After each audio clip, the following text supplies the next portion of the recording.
Allah is not here to say, okay, well, what you are doing wrong, I'm going to punish you. Rather, in general, Allah subhanahu wa ta'ala is kind to us. He wants us to become better version of ourselves.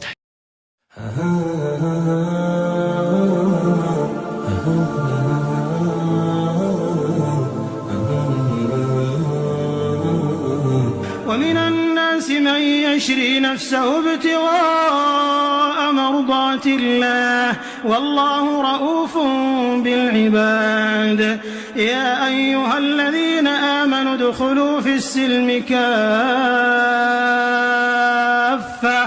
ولا تتبعوا خطوات الشيطان إنه لكم عدو مبين فإن زللتم من بعد ما جاءتكم البينات فاعلموا أن الله عزيز حكيم هل ينظرون إلا أن يأتيهم الله في ظلل من الغمام والملائكة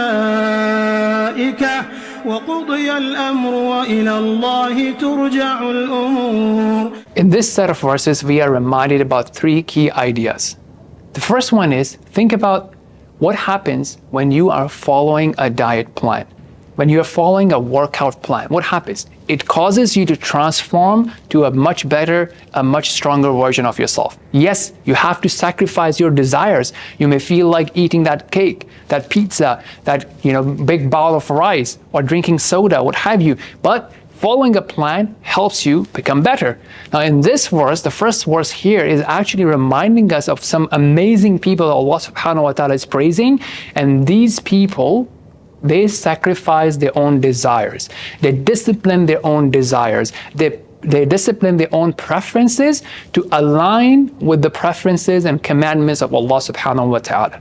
And that's an amazing state to be, because if you do that, obviously you will not become a better version of yourself. You will actually become the best version of yourself. A true servant of Allah, a true slave of Allah, a true wali or ally of Allah subhanahu wa ta'ala. Just think about that when we are making choices. How many of my choices are against Allah subhanahu wa ta'ala, are not aligned with the preferences of Allah subhanahu wa ta'ala, and what am I working on to build and become better? The second reminder that we have here is Allah in general is reminding us that He is amazingly kind to His servants. And that's a great message to remember, that look, Allah is not here to say, okay, well, what you are doing wrong, I'm going to punish you. Rather, in general, Allah subhanahu wa ta'ala is kind to us. He wants us to become better version of ourselves. He wants us to be kind, peaceful, and become better, not for our own self, but for our families as well as for the society. The third thing that we learn here is a very important point, and that is complete submission in Islam. And just like usual, we look at extremes on some ideas, because some people take one idea and go to one extreme and take another idea and go to another extreme. We want to have that balance and share those nuances with you so you can have a balanced view of things. So here we have a reminder of complete submission. Now, what does that mean? For some people, this would mean that, okay, I'm going to do everything or I will do nothing. That's not what it means. It doesn't mean that, okay, look, you know what? Well, why have a beard or hijab while you are backbiting, or while you are missing your prayers, or while you're doing some sort of fraud or cheating people? That's not what it means, that just wait to be perfect and then adopt everything together. That's not what it means at all. Because obviously everyone has faults. So if you take one action, let's say a sister is wearing hijab, that does not mean that she is a perfect Muslim. Similarly, a sister that doesn't wear hijab does not mean that she is the worst of the Muslimah.